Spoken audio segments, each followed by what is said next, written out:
Imagina que viajas atrás en el tiempo, a un mundo donde la Tierra todavía estaba en construcción.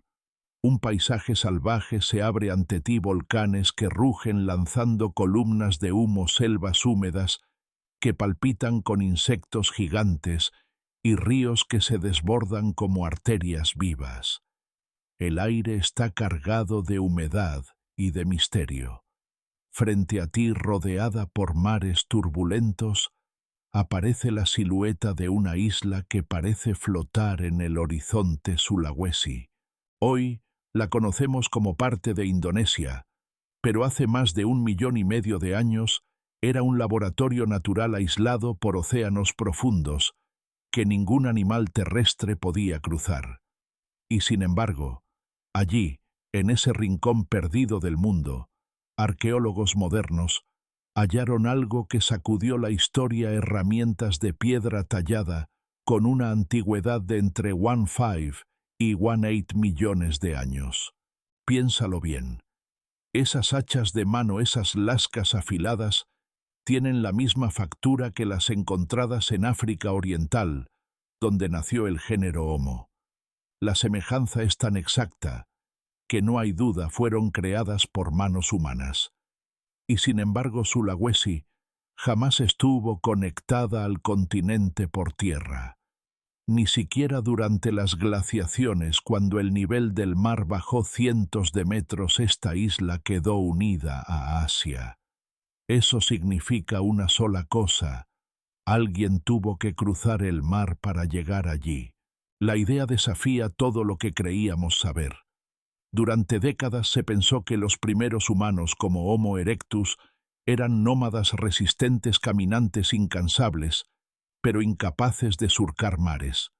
Su expansión se explicaba con pasos lentos, cruzando valles y montañas, nunca océanos. Sulawesi rompe esa ilusión. Sus piedras talladas nos gritan que hace casi 2 millones de años nuestros ancestros ya estaban mirando al horizonte marino y atreviéndose a cruzarlo. Imagina la escena: un grupo de homínidos en una costa lejana, tal vez en lo que hoy es Borneo. Frente a ellos el mar abierto. Han visto troncos arrastrados por tormentas flotar durante días. Han observado aves migratorias perderse en el horizonte y regresar más tarde. Una chispa prende en su mente: allí afuera hay tierra y quizás alimento. Con manos toscas pero ingeniosas atan troncos con lianas, improvisan balsas y se lanzan hacia lo desconocido. El mar no es amable. Las corrientes los arrastran, las olas golpean, algunos perecen. Pero otros llegan exhaustos a las costas volcánicas de Sulawesi. Llevan consigo sus piedras talladas, su fuego, su memoria. Allí, en esa isla imposible, plantan las semillas de la primera colonización marítima de la historia humana. Los fósiles aún guardan silencio, no hemos hallado esqueletos que confirmen de qué especie se trataba. Pero las piedras hablan, y su mensaje es claro: hace 15 millones de años, los humanos ya eran exploradores marítimos. No caminantes pasivos, sino aventureros capaces de arriesgar la vida por lo desconocido. La pregunta inevitable queda flotando: ¿quiénes fueron esos navegantes olvidados? Homo erectus, un linaje aún desconocido. Lo cierto es que no fueron accidentes aislados. No bastaba con que una tormenta arrastrara a un individuo. Para establecerse en Sulawesi hacía falta algo más: grupos organizados, reproducción, transmisión de saberes. Eso implica intención. Por eso cada piedra hallada en Sulawesi es más que un fósil. Es un desafío a nuestro orgullo. Nos recuerda que la curiosidad y el deseo de explorar no nacieron con las grandes civilizaciones, ni siquiera con Homo sapiens. Son mucho más antiguos. Están inscritos en nuestra sangre desde hace millones de años. El misterio de Sulawesi abre la puerta a una nueva pregunta: si cruzaron mares hace casi 2 millones de años, ¿Qué otras hazañas pudieron lograr nuestros ancestros antes de que la historia oficial empezara a escribirse? No es sobrecogedor pensar que el impulso que un día nos llevó a la luna comenzó con unos homínidos que miraron el mar y dijeron «vamos». Imagina las llanuras del África Oriental, hace casi 2 millones de años. Bajo un sol implacable, un grupo de homínidos camina erguidos dejando atrás el mundo de los bosques. Sus pasos no son vacilantes, son firmes constantes diseñados para recorrer distancias imposibles. Son los Homo erectus, los primeros grandes viajeros de nuestra historia. Aparecieron hace 19 millones de años y revolucionaron lo que significaba ser humano. Más altos que sus predecesores, con cuerpos proporcionales a los nuestros y cerebros que alcanzaban los 800 cubic centimeters, eran mucho más que simples simios erguidos. Su anatomía revelaba un secreto: estaban hechos para moverse. Los erectus dominaron el arte de la resistencia. Mientras otros depredadores podían correr más rápido, ellos podían caminar y trotar durante horas bajo el sol abrasador. Esa capacidad les permitió seguir a las presas hasta agotarlas. Fue la primera gran innovación biológica, no la velocidad sino la perseverancia. Con sus manos fabricaron herramientas achelenses, hachas de mano en forma de lágrima talladas con precisión sorprendente. Eran multifuncionales, cortaban carne, talaban ramas, despedazaban huesos. Con ellas Homo erectus amplió su dieta accediendo a médula ósea y tuétano, fuentes de energía vital que alimentaron el crecimiento de su cerebro. Imagina una escena en la sabana. Un grupo de erectus rodea el cadáver de un elefante muerto de sed. Con hachas de piedra rompen costillas, extraen carne y médula, mientras otros vigilan que hienas y leones no se acerquen. No son carroñeros torpes, son oportunistas inteligentes. Su vida social también cambió. Vivían en grupos más organizados, compartían alimento, cuidaban de los jóvenes. El fuego, aunque aún no totalmente dominado, se convirtió en aliado. Aprendieron a mantener brasas encendidas, a protegerse en cuevas, a reunirse en torno a la hoguera. Esa chispa no solo iluminaba la noche, también reforzaba los vínculos del clan. Con estas ventajas, Homo erectus comenzó su expansión. Salieron de África, llegaron a Georgia, hace 18 millones de años, a China y Java poco después. Durante siglos creímos que ese viaje fue únicamente terrestre, pasos lentos por valles, montañas y ríos. Pero los hallazgos en Sulawesi cambian todo. Si esas herramientas de 15 a 18 millones de años fueron suyas, entonces los erectus no eran solo caminantes, eran pioneros del mar. Cruzaron barreras oceánicas que parecían imposibles, y lo hicieron sin brújulas ni mapas guiados, solo por su instinto y su curiosidad. ¿Cómo lograron tal hazaña? Algunos arqueólogos sugieren que construyeron balsas rudimentarias con troncos y lianas. Otros creen que aprovecharon tormentas aferrándose a troncos flotantes hasta alcanzar nuevas costas. Tal vez siguieron aves migratorias, comprendiendo que más allá del horizonte había tierra. Sea cual sea la respuesta, la conclusión es inevitable. Homo erectus ya poseía la chispa que define a lo humano. No se conformaban con lo que conocían, buscaban más. Imagina un grupo erectus en la playa al atardecer. El mar se extiende como un muro azul. Mientras la mayoría teme las olas, uno observa con atención. Ve troncos flotando, aves, regresando la promesa de nuevas tierras. Convence al clan, atan maderos y juntos se lanzan al océano. No saben si volverán, pero se arriesgan. Ese impulso a atreverse a lo desconocido, Es el mismo que cientos de miles de años después nos llevó a levantar velas, a cruzar océanos, a mirar las estrellas. La primera semilla de la exploración estaba ya en ellos. Homo erectus fue más que un viajero olvidado.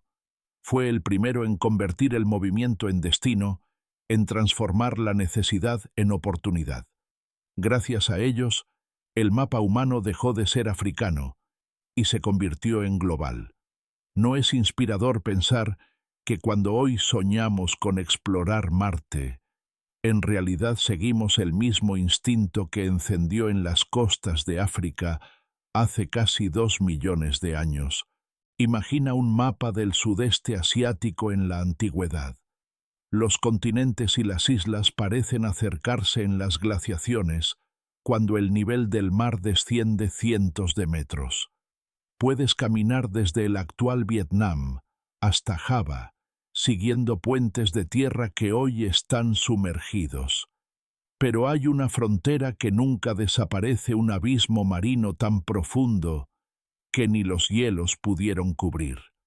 Esa frontera invisible se llama la línea de Wallace. Al este de esa línea se encuentran Sulawesi Flores y Luzón Islas, separadas por aguas profundas imposibles de cruzar a pie. Y sin embargo, en todas ellas han aparecido herramientas talladas con más de 1 millón de años de antigüedad. Es decir, alguien cruzó, y lo hizo en una época en la que, según los libros, la navegación aún no existía. Imagina la escena en el estrecho. El agua es oscura, las corrientes son traicioneras. Desde la orilla un erectus observa cómo el horizonte corta el cielo.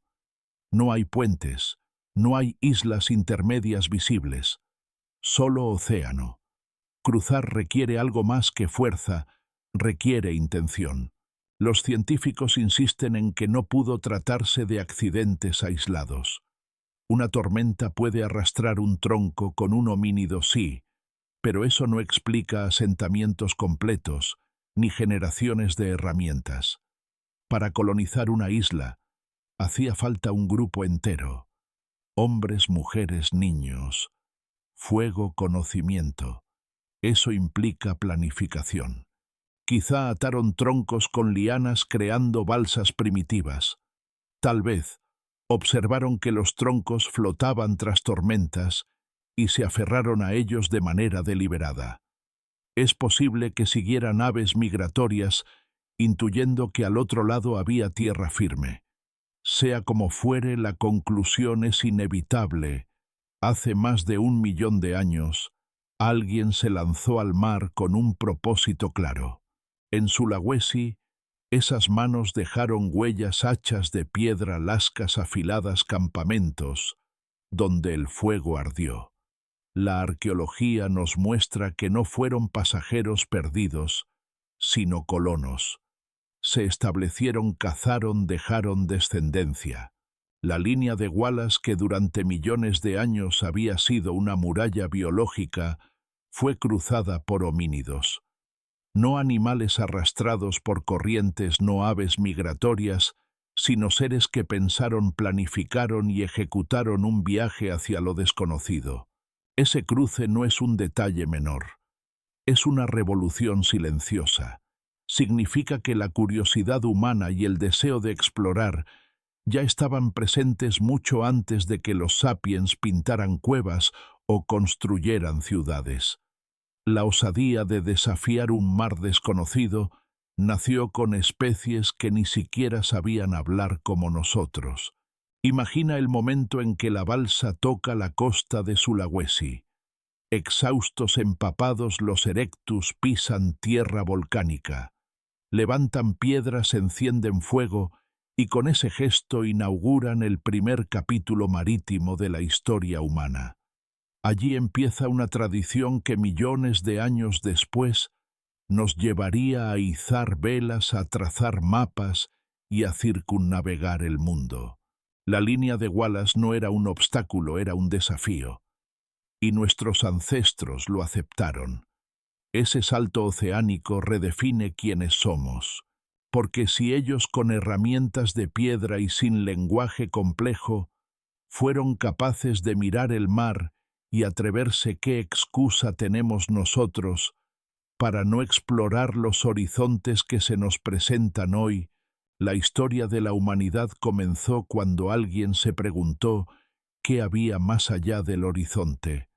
¿No es inquietante pensar que el instinto que nos impulsa a mirar las estrellas nació cuando un homínido en la orilla de un océano prehistórico decidió cruzar la línea prohibida?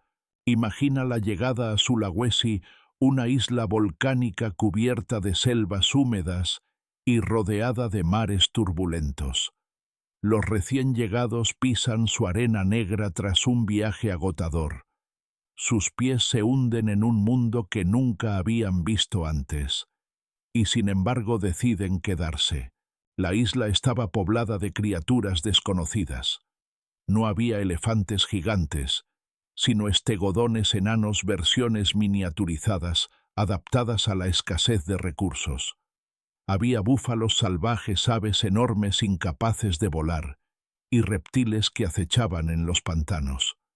El ecosistema insular era un laboratorio viviente que exigía a los humanos reinventarse. Los Erectus de Sulawesi instalaron campamentos cerca de ríos y cuevas volcánicas. Allí encendieron hogueras que no dejaban morir, porque el fuego era demasiado valioso para arriesgarse a perderlo. Lo usaban para cocinar, para ahuyentar depredadores y para iluminar la noche, donde los rugidos de la selva recordaban que cada sombra podía ser mortal. Imagina un campamento al pie de un volcán. Los niños juegan junto al fuego, los adultos tallan piedras de sílex y otros vigilan el bosque. Al anochecer el aire se llena de grillos y chillidos de aves nocturnas. La comunidad entera se reúne en torno a la hoguera, compartiendo carne de estegodón, comunicándose con gestos, sonidos guturales y quizá los primeros atisbos de un protolenguaje. Los restos arqueológicos sugieren que cazaban de manera organizada, utilizando lanzas y herramientas de piedra. Tal vez rodeaban a los animales más pequeños o aprovechaban la topografía volcánica para atraparlos en gargantas naturales. Cada cacería exitosa significaba supervivencia para todo el grupo. En Sulawesi, la vida no era simplemente dura, era transformadora. El aislamiento insular modificó no solo la fauna, sino también a los humanos. La biología dicta que en las islas los grandes se vuelven pequeños y los pequeños crecen. Los homínidos sometidos a esa presión también cambiaron. Su cuerpo pudo hacerse más ligero, más ágil, y su ingenio más agudo. Sulawesi fue un experimento natural en el que nuestros ancestros aprendieron a adaptarse como nunca antes.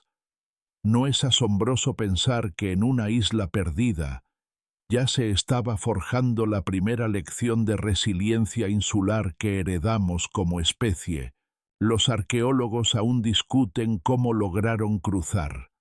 Balsas rudimentarias hechas con troncos atados con lianas, aprovechamiento de troncos arrastrados tras tormentas, o un conocimiento intuitivo de corrientes y aves migratorias. Lo cierto es que no fue un accidente. Llegaron no solo a Sulawesi, sino también a otras islas del archipiélago Flores Luzón, tal vez Timor. En todas ellas aparecieron herramientas que datan de entre 700.000 y 18 millones de años. Imagina a un grupo Erectus observando el mar día tras día. Ven cómo los troncos flotan, cómo las aves regresan siempre desde la misma dirección. Poco a poco esas observaciones se convierten en decisiones. Atan troncos, prueban flotabilidad y al final se lanzan al mar con la convicción de que al otro lado habrá tierra. Ese salto no era solo físico, era mental. Requería planificación, cooperación y valor. Era aceptar un riesgo enorme a cambio de una promesa incierta. El enigma del mar nos deja una verdad incómoda: los humanos no nacimos para quedarnos quietos. Desde nuestros orígenes más remotos, el instinto de ir más allá nos ha empujado hacia lo desconocido. Lo que comenzó con un cruce hacia Sulawesi terminaría cientos de miles de años después, con la colonización de todos los continentes. ¿No es evidente que la exploración está escrita en nuestros genes desde hace más de 1 millón de años? La biología insular es despiadada. En cada isla las especies cambian. Los elefantes se hacen enanos, los roedores crecen gigantes, los depredadores se extinguen o reinventan, y los humanos, como cualquier otra criatura, también mutaron. En Flores apareció Homo floresiensis, apenas 1 metro de altura, con cerebros del tamaño de un chimpancé, pero capaces de fabricar herramientas y cazar elefantes enanos.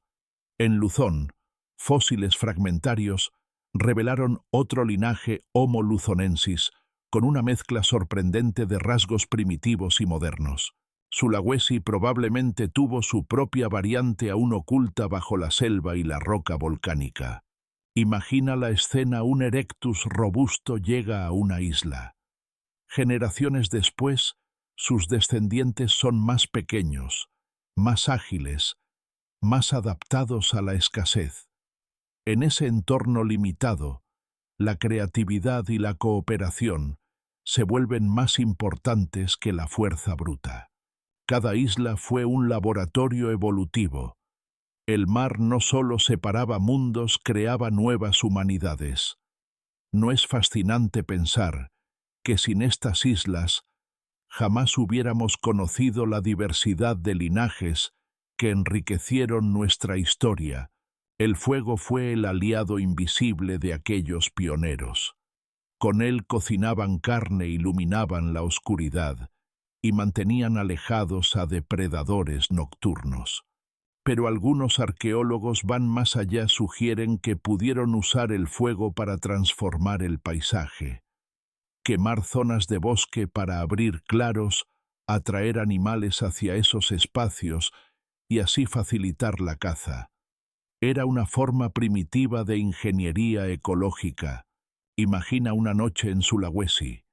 La selva arde bajo un cielo estrellado. Los homínidos observan a distancia cómo las llamas devoran la vegetación. Al día siguiente regresan y encuentran un terreno abierto donde las presas se concentran. El fuego ya no era solo protección, era poder. Ese dominio marcó un antes y un después. Donde había miedo, construyeron refugio. Donde había caos, impusieron orden. El fuego fue la primera herramienta que nos permitió moldear el mundo. ¿No es sobrecogedor pensar que la chispa que nos dio civilización comenzó en hogueras encendidas en selvas olvidadas? Las herramientas de Sulawesi no son simples objetos arqueológicos, son mensajes grabados en piedra. Cada filo tallado, cada golpe preciso nos dice: estuvimos aquí, pensamos, creamos. La semejanza con las herramientas africanas demuestra que no improvisaron. Trajeron consigo tradiciones transmitidas de generación en generación. La cultura ya existía antes de llegar a la isla. Imagina a un padre enseñando a su hijo a tallar. Golpe tras golpe le muestra el ángulo correcto.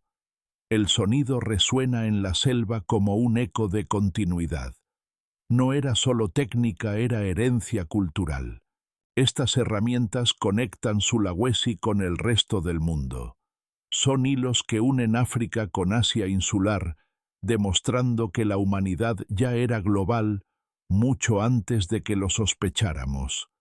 No deberíamos verlas como las primeras pruebas de la globalización humana.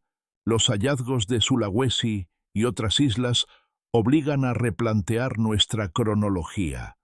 Durante mucho tiempo creímos que la navegación era un logro exclusivo de Homo sapiens hace apenas 50.000 años. Pero los datos muestran otra cosa. 1 millón de años antes ya había homínidos cruzando océanos. Esto cambia todo. Significa que el espíritu de exploración no nació con nosotros, sino con nuestros ancestros más antiguos. Que la capacidad de planificar, de cooperar y de soñar con horizontes lejanos está inscrita en nuestra evolución desde el principio. Imagina lo que implica antes de que existiera el arte rupestre, antes de que se erigieran ciudades o templos.